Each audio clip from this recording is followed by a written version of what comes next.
Muy buenas noches y bienvenidos a Signo Pesos, la economía al alcance de su pantalla. Estos son los temas claves de hoy. Colombia, centro de la atención mundial. Barranquilla es esta semana el escenario de la Asamblea de Gobernadores del BID, un evento que según el gobierno le da protagonismo a nuestro país y servirá para atraer más inversión. Analizaremos este evento con el expresidente de ANIF, Sergio Clavijo. Los estragos de la pandemia. Más de 9.000 empresas desaparecieron en el último año solo en Bogotá y sus alrededores. No resistieron a las cuarentenas, al desplome de las ventas y a la falta de mayores ayudas. Ayuda para estudiantes morosos. El ICETEX inició hoy una feria especial en la que brindan oportunidades de acuerdos de pago y normalización de créditos para 60.000 estudiantes atrasados en sus cuotas. En minutos, todos los detalles con el organizador de estas jornadas.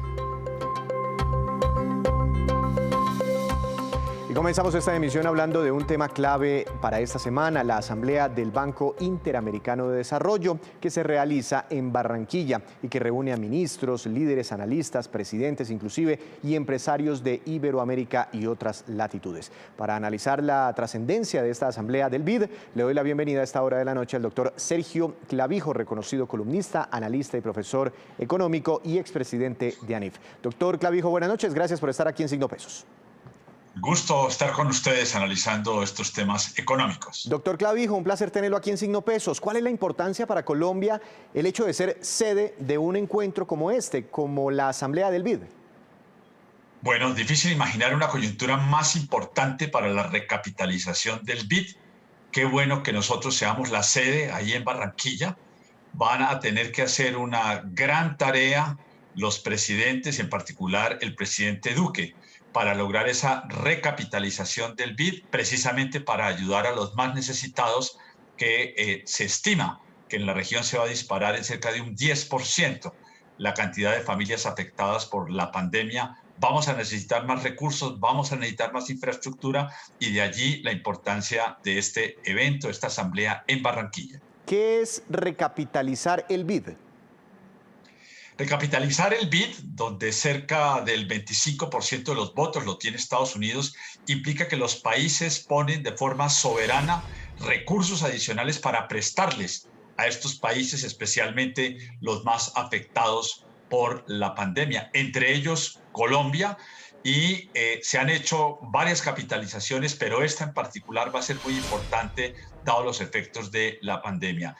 Recapitalizar implica tener más apalancamiento para poder prestar más recursos en medio de tantas necesidades que enfrenta América Latina. Es decir, que Colombia, al ser miembro del BID, tendría que sacar algunos recursos, algunos millones de dólares para este proceso de recapitalización. Así es como opera, tendrá necesidad de hacerlo aprobar en el presupuesto seguramente del próximo año. Colombia participa con un 3% cercano de esos votos, comparados con el 20% de Argentina o de Brasil, en menor medida México. Somos realmente accionistas de menor escala, pero creo que la credibilidad que tiene la institucionalidad colombiana juega a favor de tener ese liderazgo en cabeza del presidente Duque para cristalizar esa recapitalización del BID. Y si le entiendo esa lógica, si el BID necesita una recapitalización, por poner un ejemplo, de $1.000 millones, ¿Colombia debería aportar un 3% de ese valor? Exactamente, somos el 3% de los accionistas y será la Asamblea la que inicia hoy su trabajo y continuará hasta el miércoles decidiendo en qué monto viene esa recapitalización. Hay un tema de economía política difícil en la medida en que el nuevo presidente del BID no viene de la administración Biden y desconozco cómo serán los trabajos internos que estará haciendo Estados Unidos para negociar el sí a la recapitalización y eventualmente un periodo más bien corto de ese nuevo presidente Claver. Doctor Clavijo, listo, Colombia tiene que poner este 3% en medio de una situación difícil, pero ¿cómo se puede beneficiar un país como el nuestro de hacer parte del BID? Básicamente es a través del liderazgo de vender los proyectos y la urgencia, tanto en el frente de infraestructura como social, como se van a patinar estos proyectos directamente y ha sido la tradición allá en Washington, donde los proyectos se aprueban según su meritocracia en términos de su objetivo y en términos de la rentabilidad social que proveen esos proyectos. El BID está al tope del endeudamiento y por eso se requieren nuevos recursos, igual que le ocurre al Banco Mundial y a la CAF. Creo que todas las multilaterales están en esta misma tarea de allegar nuevos recursos para ayudar a los países a salir de esta gravísima pandemia. Pues estaba informando o anunciando el BID de precisamente un préstamo por más de 200 millones de dólares para Barranquilla, arrancando apenas esta asamblea. Doctor Clavijo, y ya pensando en el evento donde van a venir tantos personajes, tantos inversionistas, tantos ministros de finanzas, en fin, ¿esto puede generar un ambiente positivo para atraer inversión hacia Colombia? Sin lugar a dudas, creo que la mayoría de quienes estarán allí ya conocen a Colombia, pero probablemente no Barranquilla, y esa cabeza de playa que representa literalmente Barranquilla a 2 horas de negocios de Miami, y hay muchas empresas, entre ellas Tecnoglass, radicada precisamente en Barranquilla, hoy exportando, entiendo, más de 150 millones de dólares en ventanería, que se vende principalmente en Miami. Es una oportunidad para hacer esta diversificación exportadora y ahondar sobre estos proyectos industriales con sede en Barranquilla. Ese será uno de los temas más importantes esta semana, doctor Clavijo, pero no quisiera despedirlo sin preguntarle por otro de los temas importantes para esta semana, y es el documento final que entregará una comisión de expertos nacionales e internacionales con recomendaciones tributarias para el gobierno colombiano. ¿Qué espera usted de ese documento? Bueno, hemos visto un abreboca en los diarios de hoy, algunos de esos comisionados mencionando la importancia, por un lado, de expandir el cobro del IVA, aún sin tocar la canasta básica. El grueso de los ítems que se negocian en Colombia, solo el 46% de ellos se pagan a la tasa del 19%. Esa recomendación de quitar todo tipo de exenciones va a ser fundamental. Hemos calculado que si se llegara al 90% de los ítems grabados, no al promedio de 8% que hoy hay, sino al 19%, Colombia tendría por fin recursos adicionales por 2 puntos del PIB, y eso mejoraría el apoyo a los estratos bajos, permitiría financiar proyectos y, sobre todo, estabilizar también la deuda, que, como hemos visto, ha escalado cerca de 10 puntos en el año anterior. Hoy está en 65 y las calificadoras de riesgo, hay que decirlo, están nerviosas. En la medida en que nos acercamos a la relación deuda-PIB del 70%, podríamos estar arriesgando nuestro grado de inversión, y de allí la importancia de este debate, donde veo que se está pronunciando el expresidente Uribe a favor tal vez de moderar algunos alivios que se le había dado a las empresas y eventualmente expandir el IVA, aunque él personalmente parece tener dudas sobre el tema de la canasta básica. Pero creo que el ministro Carrasquilla, en el diario El Tiempo del día de ayer domingo, hizo una pedagogía en la cual básicamente demuestra que hoy por hoy el IVA es tremendamente regresivo, pues todos pagamos el equivalente al 3% sobre la canasta, cuando los estratos bajos, si se explayara al 19%, deberíamos pasar a pagar el 12% de esa canasta, mientras que a los estratos bajos se les bajaría de ese cobro del 3 al 0, porque se les estaría devolviendo o no cobrando la incidencia del IVA en la canasta básica. Es efectivamente una columna muy interesante la del ministro de Hacienda ayer en El Tiempo, pero ¿por qué no nos ayuda usted a entender? Porque al final es como el mensaje que deja el ministro Carrasquilla, y es que las personas de más altos ingresos, como él mismo, él se puso de ejemplo en esa columna, se benefician más de los productos excluidos o de esos productos que hoy no tienen IVA que las personas de bajos ingresos. ¿Por qué ocurre esto si la tarifa es la misma? Es decir, si cuando se compra cierto producto con el 19%, pues los estratos bajos también pagan ese 19%. ¿Por qué beneficia más a unos que a otros? Exactamente. Si lo calculamos simplemente como que todos fuéramos a consumir la canasta básica, diga usted el orden de 500.000 pesos mes, pues resulta que todos estaríamos pagando el 3. Pero como bien lo ilustra la columna del ministro, cuando usted escala ese valor, no contra el valor de la canasta básica, sino contra los ingresos, decía él que se gana cerca de 30 millones de pesos, pues a él le representa el 0.001 de sus ingresos la incidencia sobre el IVA. En cambio, a alguien que gane el salario mínimo, decía el ministro, le afecta en 3%. La idea es que los estratos bajos la incidencia del IVA sea cero, bajando del 3% porque se le devuelve o no se le cobra, y que a los estratos altos nos pasen a cobrar el equivalente al 19% de la tasa en cerca del 90% de los ítems. Si se hace eso, entonces se le volvería progresivo, porque ya pasaríamos a pagar el 12% sobre el grueso de la canasta. En ese sentido, un impuesto que en principio es plano, resulta que termina siendo regresivo si no se gradúa. Y el otro elemento importante es que el grueso del recaudo adicional necesariamente debe provenir del IVA, dado el hecho de que ya se viene cobrando el impuesto a la riqueza a los más ricos, ya se han endurecido las tarifas altas en los estratos que ganan más de 30 millones.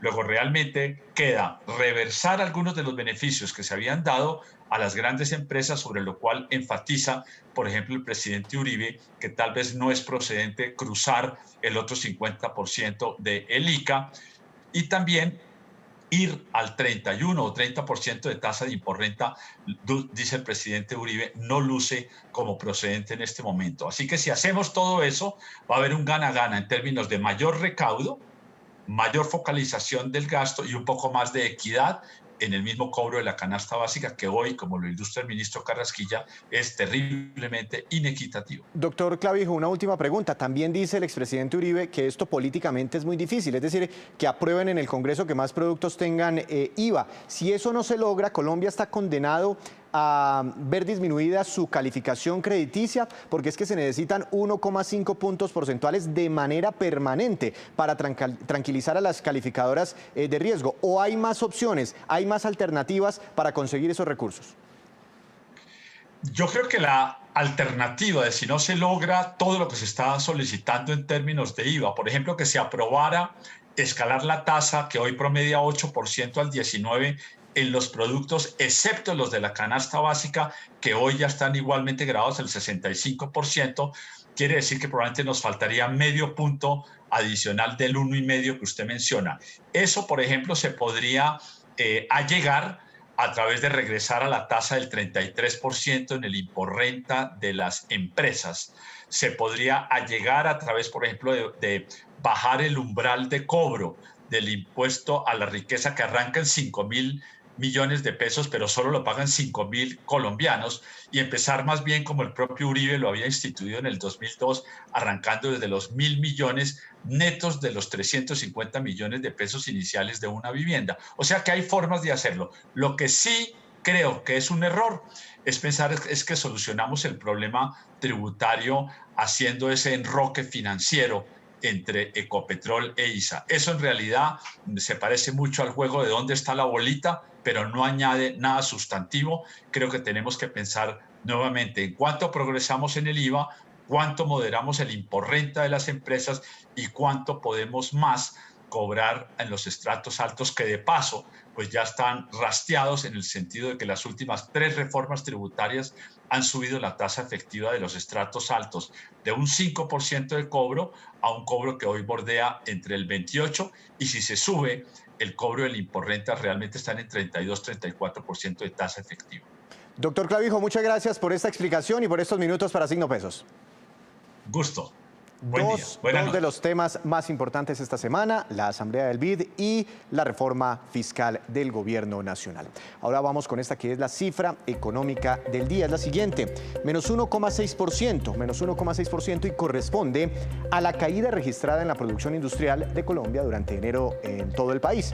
Según el DANE, en ese mismo mes también hubo una reducción del 3% en las ventas de este sector y una baja del 4% en los empleos ocupados. Afectado este sector, por supuesto, por las restricciones que tuvimos en el país durante el mes de enero.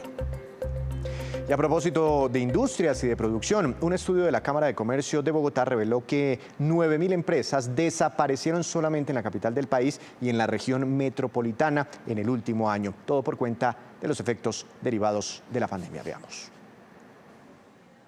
John Palomino sufrió en carne propia los estragos de la pandemia. Tenía su empresa de jeans en San Victorino y tuvo que cerrarla por la crisis económica. se nos disminuyó, a mí se me disminuyó pues en un 60%, yo creo, 60-70 más o menos la producción. Eso fue durante la pandemia, se bajaron mucho las ventas y pues tocó ir bajando, sacando un poco de personal y disminuyendo gastos. Como la de él, alrededor de 9.000 empresas en Bogotá y Cundinamarca se acabaron. Según la Cámara de Comercio, entre enero y febrero de este año, la creación y renovación de empresas cayó un 15,1%. Mientras que en enero y febrero de 2020 existían 59.678 empresas en Bogotá y la región, al mismo periodo de 2021 bajaron a 50.679. Y si analizamos el mapa de Bogotá, las localidades que mayor afectación tuvieron fueron La Candelaria con menos 40% de empresas, seguida por Usme con menos 39% y Rafael Uribe Uribe con menos 35%. Aunque muchos se encuentran desempleados, en el caso de John, él optó por la recursividad y el emprendimiento y montó una fábrica de tapabocas. Nosotros pues fabricamos jeans y montar una planta de tapabocas es muy costosa, entonces nos unimos varios socios, colocamos una planta pues con todo lo de la ley. La Cámara de Comercio junto a otras organizaciones lanzarán 7 programas en el transcurso de los próximos meses para mejorar la competitividad e impulsar el sector en la capital. Con esta información hacemos nuestra primera pausa, pero cuando regresemos espere, una compañía colombiana está muy cerca de ingresar al prestigioso índice Nasdaq, que reúne a varias de las empresas más prestigiosas que cotizan en los mercados bursátiles de los Estados Unidos. En segundos. Regresamos a Signo Pesos y esta noticia es de mucho interés. El ICETEX acaba de poner en marcha una feria especial para ayudar con soluciones a miles de estudiantes que están en mora en el pago de sus créditos educativos. Por eso le doy la bienvenida al doctor Ramiro Forero, vicepresidente de Crédito y Cobranza del ICETEX. Doctor Forero, buenas noches. Gracias por estar aquí en Signo Pesos. Muy buenas noches, Víctor. ¿Cómo estás? Muy bien. Doctor Forero, ¿cuáles son los alivios que están anunciando ustedes para quienes están en mora con el ICETEX? Bueno, pensando en las dificultades económicas que atraviesan la mayoría de jóvenes beneficiarios del ICETEX, la entidad, como ha sucedido en años anteriores, abrió la Feria de Soluciones ICETEX 2021 con el fin de otorgarles a los jóvenes beneficiarios la posibilidad de condonar hasta el 100% de los intereses corrientes y de mora de aquellas obligaciones en las que se presentan dificultades para el pago. Entiendo, pero ¿qué debe hacer el moroso en este caso? ¿Debe pagar, hacer algún tipo de abono? ¿Cuáles son los requisitos? Ok, para el efecto, el muchacho se debe contactar al ICETEX, ya sea a través de llamada telefónica o de los aplicativos móviles o digitales que tenemos para el efecto, y solicitar la realización de un acuerdo de pago, que puede consistir en la extinción de la deuda, el pagar la totalidad del capital que adeuda y con base en ello obtener la condonación del 100% de sus intereses de mora y corrientes. También puede solicitar la normalización, que consiste en pagar el capital que tiene vencido y de esa manera lograr también obtener esta condonación ya señalada. Y finalmente la refinanciación, si el muchacho no cuenta con los recursos suficientes para extinguir la obligación o normalizar la misma, puede refinanciar el crédito educativo mediante la modificación de la cuota y del plazo del crédito educativo, de tal manera que de acuerdo a su capacidad económica, pues le queden las cuotas a pagar de su crédito educativo. Ah, entiendo, es decir, porque estamos todavía en crisis, ¿no? Los muchachos todavía siguen muy golpeados, sus familias, sus padres, por la crisis económica del coronavirus. Es decir, aún sin plata para abonar a la deuda, se puede acercar al ICETEX y acordar algún tipo de plan de pagos y aún así le rebajan los intereses en mora. Así es, Víctor. Esa es la finalidad de esta Feria de Soluciones, es una medida excepcional a las que ya tenemos implementadas y también adicional a los alivios y auxilios que ha venido implementando el ICETEX durante el último año a raíz de la pandemia. Con ello, el muchacho puede contactar al ICETEX y, lógicamente, atendiendo a su capacidad de pago, tanto de él como de su núcleo familiar, podemos estudiar la posibilidad de refinanciar dentro de los plazos establecidos en los reglamentos de la entidad. Ustedes en el ICETEX están redefiniendo deudas de manera autónoma o única y exclusivamente cuando son autorizados estos procesos por los deudores? Solamente cuando están autorizados por el deudor, no lo hacemos de manera unilateral. Entiendo. ¿Cuántas personas, cuántos morosos se podrían ver beneficiados por estas soluciones que están anunciando ustedes hoy?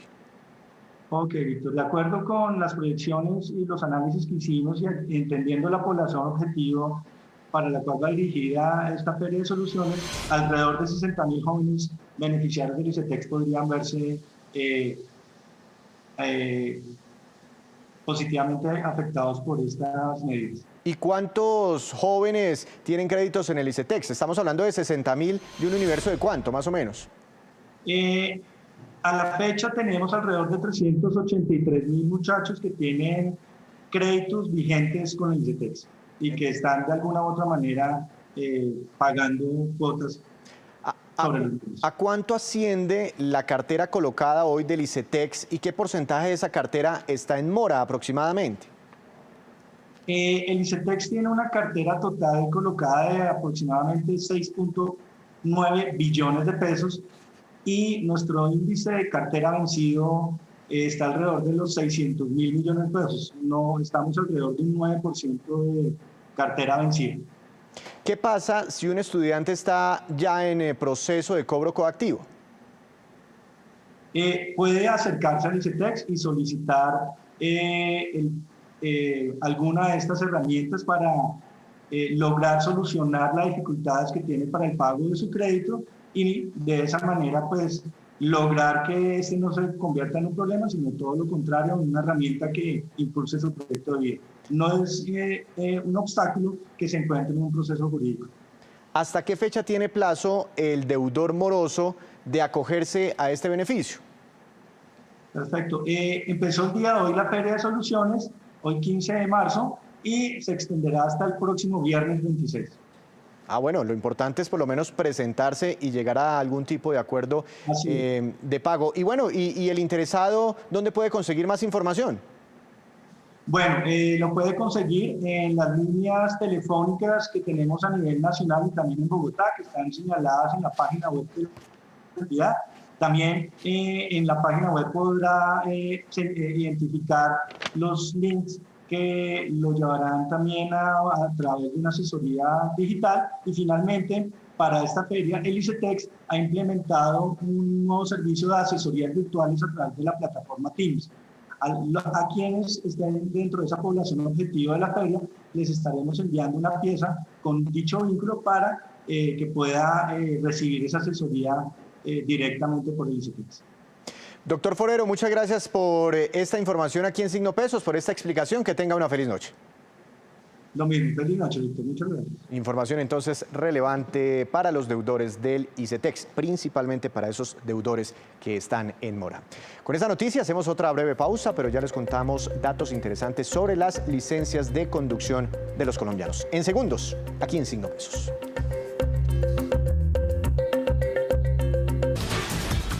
Llega con las movidas en el campo de las empresas. Juan, ¿cuál es su negocio para destacar esta noche? Bienvenido.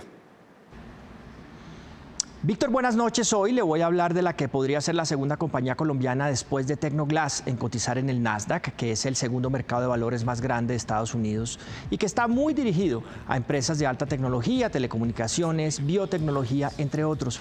Y la compañía que lo está intentando es Procaps, este laboratorio farmacéutico con sede en Barranquilla por medio de un mecanismo llamado SPAC, que traduce como compañía con propósito especial de adquisición, que no es otra cosa que un mecanismo de oferta pública de venta para que las empresas coticen sus acciones en algunas de las bolsas, en este caso estadounidenses. Juan, ¿qué permite ese mecanismo SPAC? El mecanismo permite tener efectivo y buscar una empresa grande con la cual integrarse a cambio de un aporte de capital.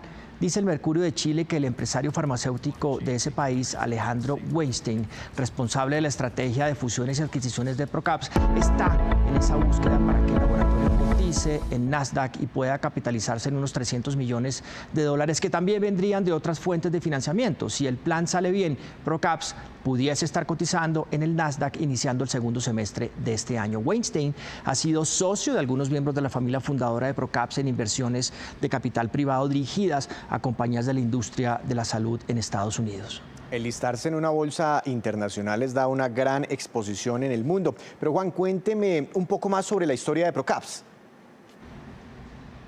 Víctor, Procaps es barranquillera, tiene una noción exportadora, lo hace muchos años, lo hace también a más de 50 países. Nació en 1977 y sus ventas, que sobrepasan los 300 millones de dólares, pues la mitad por lo menos vienen de mercados fuera de Colombia. Su éxito ha estado en centrarse también en un principio en maquilar y en ir adelante en el desarrollo de cápsulas blandas, una de sus principales innovaciones y de las que tiene una capacidad de producir más de 250 millones al año y que se usan en compuestos farmacéuticos, nutricionales y cosméticos. Sus clientes en Maquila pues son los principales laboratorios. En Estados Unidos obtuvo por parte de la FDA, que es este organismo responsable de la regulación de alimentos y medicamentos en ese país, el visto bueno para poder desarrollar un producto farmacéutico de prescripción médica para ese mercado, algo que ningún laboratorio latinoamericano había alcanzado.